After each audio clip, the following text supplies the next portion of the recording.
আসসালামু আলাইকুম প্রিয় দর্শকবৃন্দ, কেমন আছেন? নিশ্চয়ই কৃষি নিয়ে ব্যস্ত। আমরা আমাদের আজকে মরিচের প্রজেক্টে আসছি।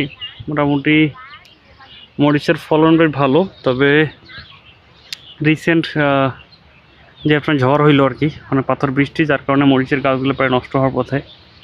আমাদের প্রায় 30% নষ্ট হয়ে গেছে আর কি। গাছগুলোর যে পাতা ফুল ফল ছিল সেটা পড়ে গেছে।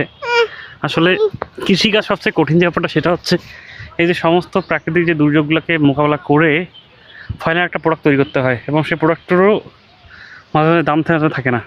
সবচেয়ে বড় ক্রাইসিস। তো আমাদের মরিচের বর্তমান রেট বাজারে প্রায় 1300-1400 টাকা মন চলতেছে, মানে তার মানে হচ্ছে 35 টাকা করে কেজি চলতেছে, মানে কৃষক লেভেলতে। আমরা যখন বাজারে নিয়ে যাই, আমাদের যে লোকাল বাজারে এই দামটা থাকে। তো মোটামুটি মরিচের যে প্রজেক্ট অবস্থা দেখেন আপনারা, ফলন খারাপ না, সুন্দর। আর আপনারা তো অনেকে মরিচ চাষ করতেছেন, যা চাচ্ছেন তারা চাইলে করতে পারেন, কারণ যেহেতু বাংলাদেশের বাজার কখন ঠিক কীভাবে বলা যায় না, সবগুলোকেই চিন্তা করেই কাজ করতে হয়। আর আমাদের প্রজেক্টে মোটামুটি লাভবান হব, কিন্তু এখন পর্যন্ত ঠিকঠাক আছে।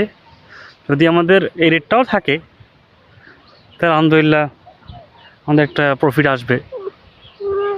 এই যে আমাদের প্রজেক্টগুলো বেশ ভালো। এটা হচ্ছে রেড হট জাতের মরিচ।